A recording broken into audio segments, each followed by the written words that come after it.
So welcome everybody, good evening. My name is Jim Dickinson. I'm the Assistant Vice President for Career Services here at Loyola.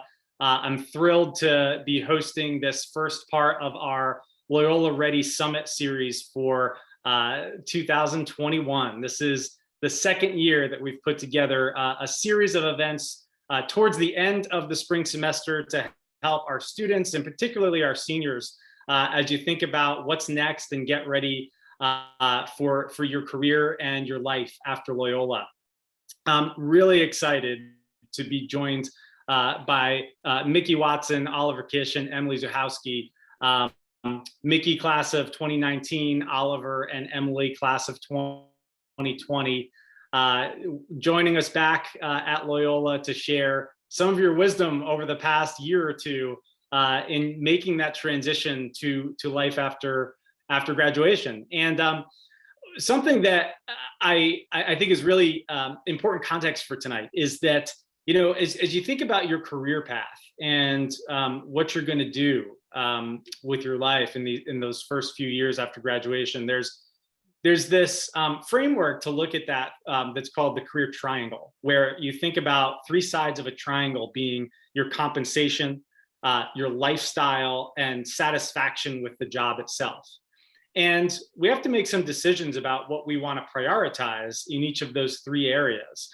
And tonight, we're really going to be focusing on that lifestyle component of that triangle and thinking about, you know, what is it like? What's the experience of moving out of college, going out on your own, going to a new city, new job, graduate school, all these different things.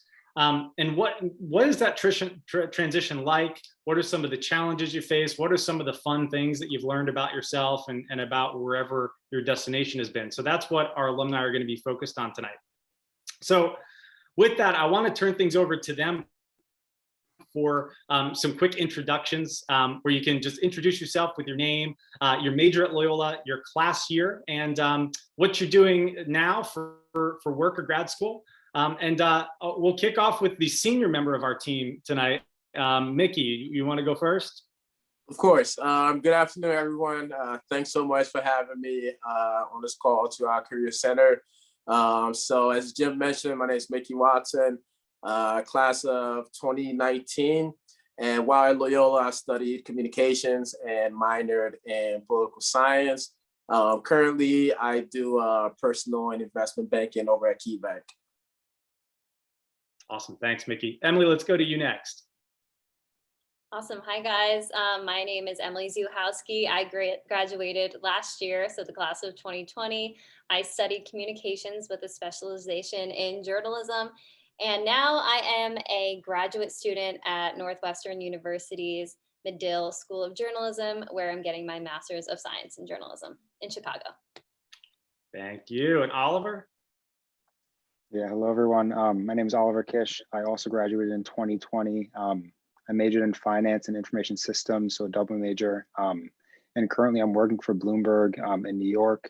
I'm a fixed income analyst, so doing a lot of work that's really related to my major, which is nice. Super. Well, thank you all for being here again. So I want to kick off with a question about that you all are recent grads. So you've graduated, made your transition into life after Loyola, either, you know, in Mickey's case, just before the pandemic was ramping up, for Oliver and Emilie, really in the midst of the pandemic really heating up. And I'd love for you to walk us through, for each of you, from your own experience, those first few months of summer 2020, what your experience was at that point in time, and any insights you gained from navigating the unique challenges that none of us had ever navigated before. I can start. So yeah, as someone who was finishing off her senior year when the pandemic hit, the month before it happened, I thought I had it all. I was living the dream. I was working at my dream internship at the Today Show. And I was expecting to, have job opportunities at, like NBC where I was working, and then everything happened, and that was not the case.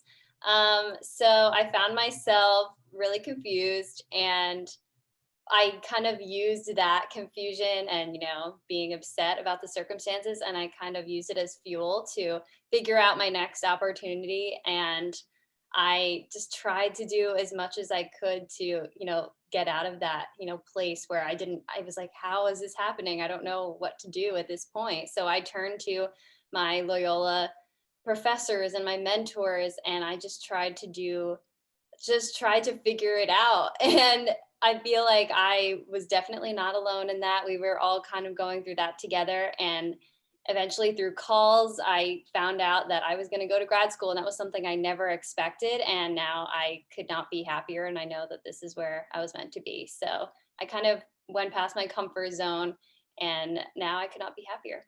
Yeah, that's great, Emily. Yeah, so you really you had kind of a plan, you had these goals, this path, and you adjusted the path in a way that you're still kind of on track for your long-term career of what you're shooting for, but it's a little bit of a different journey than maybe you expected up front. Yeah, and I cannot imagine not having this experience at Northwestern. It has just been the most amazing experience. And I know this will get me to the next level of where I've always wanted to be. And the experiences that I have here, it's unmatched. So yeah, I never, ever, ever imagined that I would be a graduate student, because I just didn't think that's something that I needed or wanted in my career. And now I had one phone call that changed it all. A Loyola alum connected me, a Loyola alum that I was connected to, said, hey, how about you reach out to my friend that's a reporter in New York City? And I reached out to her, and she was like, apply to Medill. And I was like, okay, here I am. There's nothing else to do. We're in a global pandemic. Let's do it and see what happens. And it was the best phone call ever, because it completely changed my life. Yeah, that one piece of advice really set you on that path. That's awesome. Oliver, let's go to you next, and then Mickey, we'll go to you with that your experience, a little before the pandemic, and then making that transition into the summer of 2020. So Oliver, how about you as a member of that May class last year? What were those couple of months like for you? Yeah, so very similar feelings. It was just overwhelmingly confusing. That was the biggest thing for me, because I also thought that after graduation I was going to move right into New York City. I had my job lined up. It was all going to work out perfectly, just like I imagined through all of Loyola. And I was really thankful that I had my job lined up pre-pandemic. So I was able to get my offer back in January. So going into the summer, I kind of had that set up. But there also was a tinge of worry, because I know other people who I graduated with who had offers rescinded, and various other things that just came out of the blue where their plans really changed. So moving through the first few months of the summer before I started was nice, and I really just tried to make the most of it, because I was back at home. Really just enjoyed spending time with the family and kind of having those experiences that I wasn't expecting, but really cherished today. And some of the the themes that really just stick out to me is just be uncomfortable, be comfortable with being uncomfortable, because you can always set everything up like you think you're going to know what it is, or where you're going to be at a certain point in time, but there's certain things that are out of your control, and you can just never kind of change those items. So just be comfortable being uncomfortable, and just think on your feet, because that'll get you farther. Awesome. Thanks, Oliver. Mickey, how about you? To walk us through your experience around that time.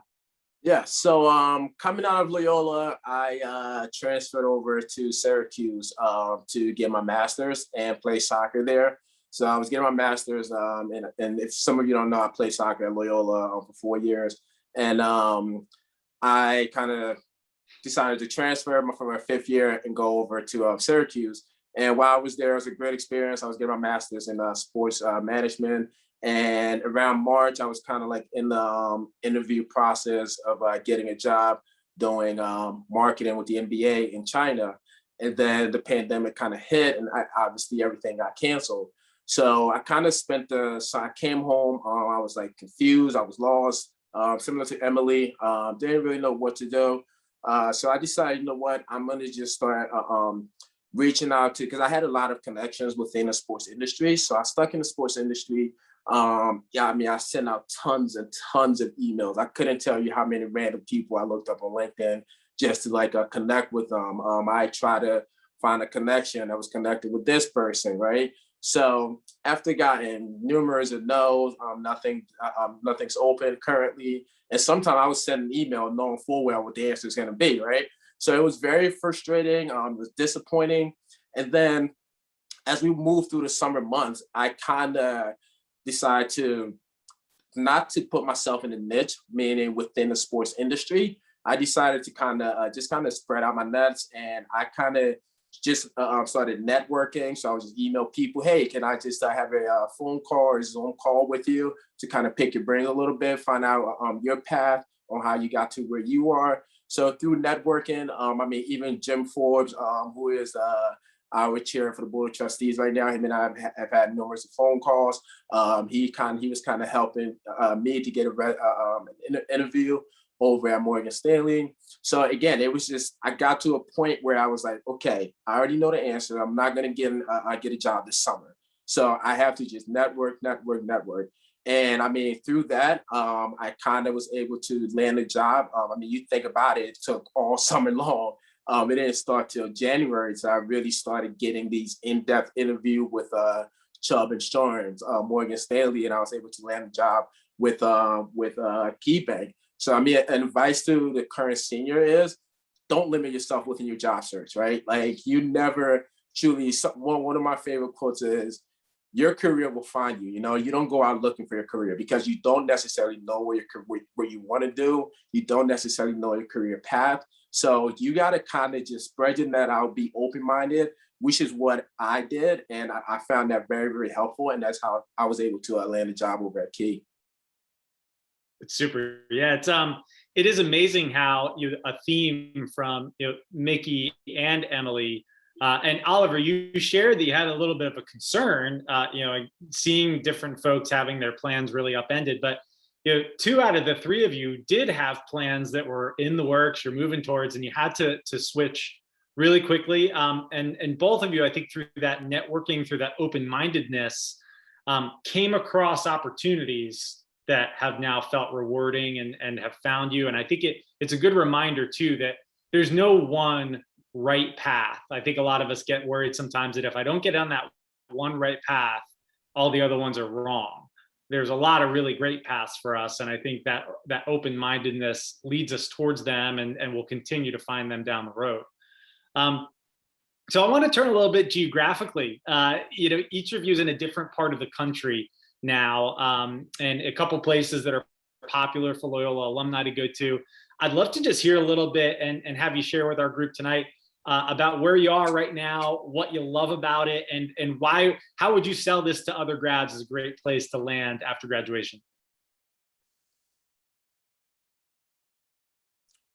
Go ahead, Oliver. You got it. So right now I'm in New York. I'm not actually in New York City currently, which is where I'm supposed to be for work. But so I started with my job in last July, and currently I've been working remote for 9 months now without being into the office once, which is a really crazy idea. But I'm actually in the process now of looking for apartments in New York City and really making that leap towards living there. But one of the things I'd really say towards people who are coming out of Loyola right now is New York City is not necessarily the place it was in 2019, but there's still many of those great attributes. And one of the best things, in my opinion, is you can get an apartment for 70% of what you would pay last year or the year before. So it's really much more affordable now than it was in any year past. So if you're hesitant about like going to New York because it might be a little bit too expensive, I would say you can get there. You can definitely get a place that's not the size of a shoebox, and really enjoy the city as it starts to open back up. Because I think come this summertime, it's going to be really vibrant and really just enjoyable for a young professional. Yeah, it's awesome. But it's wild how you really haven't really had that much time over these past 9 months in the city. And have you met any of your coworkers face to face yet? No, not yet. Not at all. Not yet. Wow. Yeah. That is really wild. Yeah.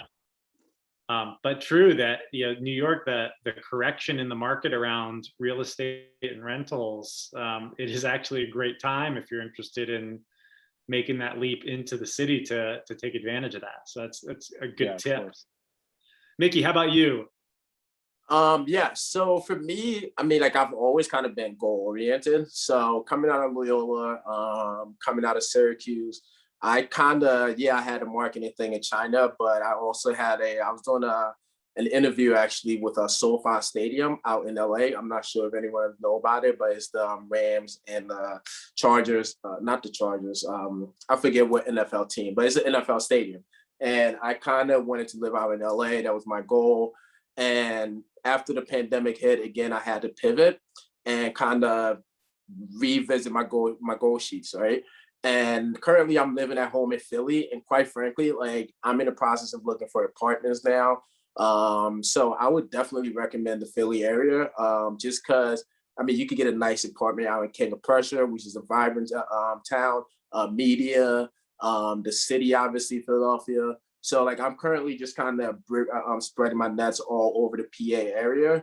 But from what I've seen, like, I mean, all the apartment in terms of your living condition, financially, it looks very, very sustainable. It's awesome. And Mickey, in terms of your work, is it all still primarily remote right now too?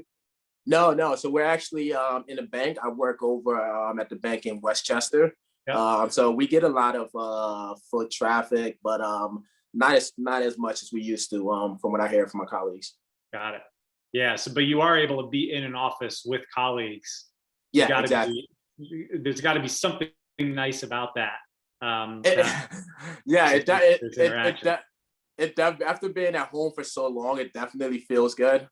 Just like seeing so no offense to the older people on the call, but like I have a lot of older people that come bank with us in the neighborhood that I work at. So you can tell like they've been in the house for so long, and when they come out, it's like they want to have a conversation with you. They're so friendly. They go in depth with their conversations. So yeah, it's great just to have that human interactions again. Yeah, just to reconnect for sure. That's great. Emilie, tell us a little bit about Chicago.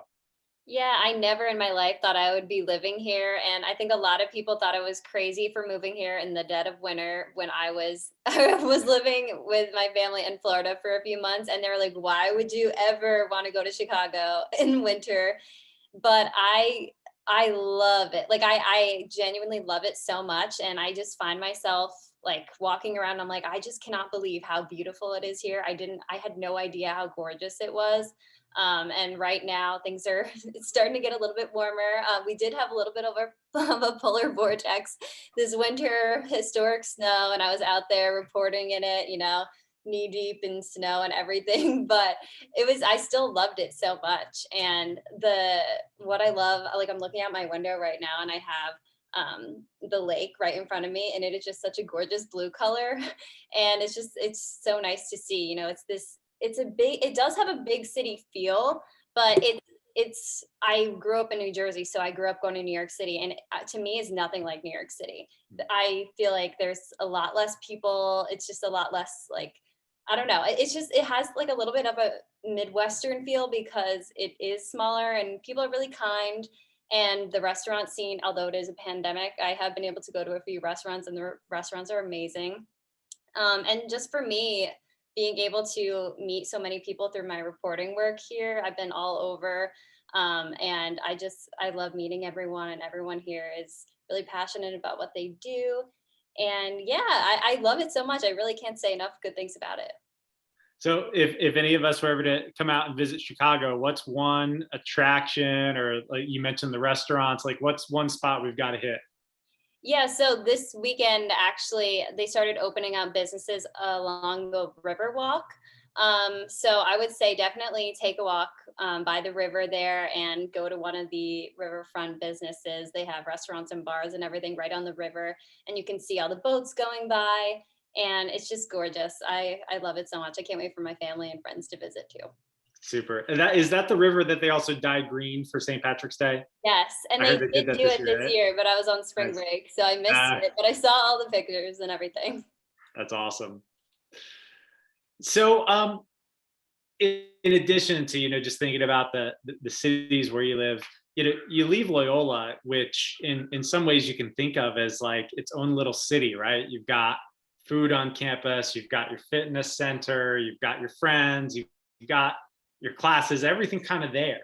And then life becomes a little different when you leave college in terms of where you live, your meals, how you spend your free time. I'm wondering how each of you look at how you've approached transitioning to that new lifestyle, and what advice you'd give to the class of 21 as they get ready to take that journey themselves.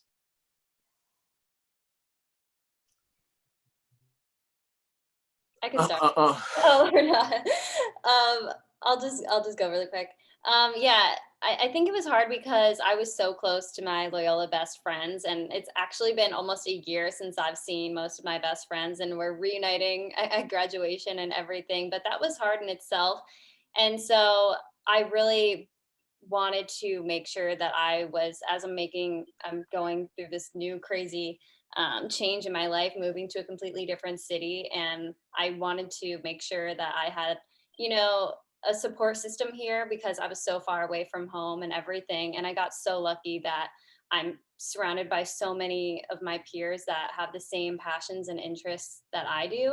And I think that's really important when you're going to a new place. Really try to surround yourself with people like that you can talk to about the things that you're struggling with or celebrate your successes with you. That's something that I was really looking for in a grad program. And I definitely got that. And I feel so lucky that I have people around me that are able to support me and all of that. Yeah, so you have it's kind of like a cohort feeling, if I get that right. It's this tight-knit community. You're all going through the program kind of at the same pace, maybe? Yeah, for sure. There's about 100 people in the whole program, but in my specialization, I'm in the video and broadcast specialization. There's only about 15 of us. So we're very close, and yeah, we have been running around Chicago together and getting stories and all of that. So yeah, it's been really great. It almost sounds like Messina all over again. It's that little group of 15, right? Sort of, yeah. That is awesome. It's great. Mickey, how about you? Yeah, so I think it's definitely, my living condition has definitely changed. I think is this sense of responsibility. So first of all, like I actually just got I bought myself a car. So now it's like you got to worry about the bills, and now that I'm actually under my own insurance and all that stuff. I mean, I get tons and tons of mails every single day, right? And I think like that's something. Even now, I'm on the budget, right? How much money I'm allowed to go out and spend? Do I go out on weekends? But the good thing is, like, I'm so busy with work, and I think one advice that I would give the current seniors is, whatever you're doing in terms of your career, I would try to find something else that kind of takes you away from it. That just kind of keeps you sane. So for me, like, I've always wanted to play professional soccer, and I wasn't able to because of so many injuries and whatnot. So currently what I do is, I work throughout the day, after work, I usually do individual coaching. I coach a team out in Jersey. I have about 12 to 13 clients that I coach individually. So I think for me, like, I have kind of found that as like a way to diverge away from work. So I think that's main advice I would give to the current seniors is, whatever career you're doing, you're gonna have responsibilities. That's just the facts. They're gonna come. The bills are gonna come. You're gonna have to worry about putting food on the table, because you can't really go back to mom and dad anymore, right? So you got to figure it out for yourself. But really try to find something that kind of keeps you away from work and keeps you sane a bit.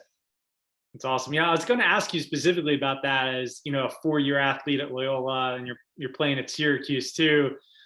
All that kind of goes away when you graduate. But it's a great example of you've been able to stay involved with the game, coaching people, being close to it. I'm sure that it also helps you kind of stay in shape and stay sharp with your own skills too, right?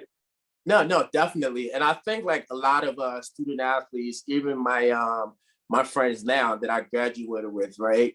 They struggle with that transition from being a student athlete to, when you're at Loyola, it's like your sports take up so much of your time and all of your life, basically, not just at Loyola. And then after college, if you don't make it to the next level, it's like, whoa, what do I do? Like, what do I do with myself? You don't really know. And a lot of guys struggle with that. But what I really like, and my dad told me this, is like, soccer has done all it could for me, you know? And I think once you start looking at it from that perspective, and I kind of started to ask myself the question, like, why do I want to keep pursuing soccer? Why do I want to keep doing this, right? Because I personally still love it. But I think once you kind of answer those questions, it really solidifies it for you. And it's like, you know what? Maybe it's time for a new career. And you tend to just grow into it. Yeah, that's really good advice. And also think about them. What are some of those transferable skills that you can take from that soccer career, the teamwork, the discipline, the dedication to just improving your skills, all that is going to apply in any career path you go into as well. It's great. Definitely. Oliver, how about you, this transition? What's it been like? Yeah, so for me, coming out of college was definitely interesting because I know I was very involved in like a lot of different things on campus. Like student government took up a lot of my time. So when I graduated, it was kind of like, what do you do with all this extra time? Like, and for me, my big piece of advice, which is similar to Mickey, in that you should try and find something other than work in your day-to-day to do, because there's a lot of free time you have, and it can easily just get like, not necessarily wasted because you're gonna go out and have fun, but you can try and apply it towards something else to just like better yourself or better the community. So I know for me, every Saturday I volunteer at a local art center, which has been nice for me to just try and like just interact with other people, which is good because I'm working from home, but also just try and give back to the community.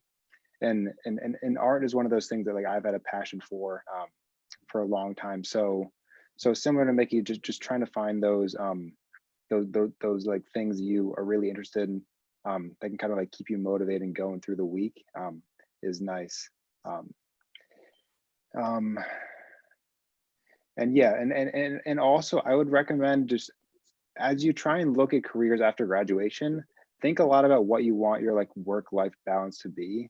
Because I know for me, going into work in New York City, obviously you're indoors all the time. And I know I've found that I really love the outdoors, and living in upstate New York for the past 9 months, working during the day, being able to go out and do something really outside after work has been interesting. So going into the city is going to be a bit of a hard transition for me. And I would say, think a lot about what you want your life to actually be like post graduation while you're working, because living in a city might not be the best thing for you. And then obviously now there's all those remote work opportunities, so you can try and pursue something else possibly. It's really, really good advice. And going back to one of the things we talked about at the beginning of the conversation is that, in some ways, the opportunities will find you. And also, if you do choose something, you choose to move into a city that then you find out as you're living that experience, maybe you want something else. That's not the end of the world. That's really good data. It's a really good experience. You learn from it, and then you pick the next step in your journey. So sometimes you don't exactly know what you're gonna really embrace or enjoy until you've lived it for a little while. So I think embracing the uncertainty of that is a really good perspective too. All right, my last big question for all of you is, now as you look at the next year or two, as we move forward, what do you have in store? Are there any particular projects, adventures that you're looking forward to?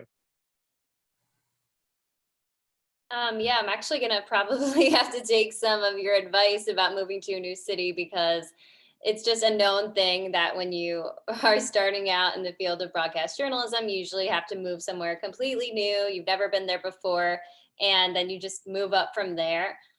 So I'm in that stage of preparing now, thinking about the places where I'm going to apply. So I could be anywhere in America in September, and it will be very fun to see where that is.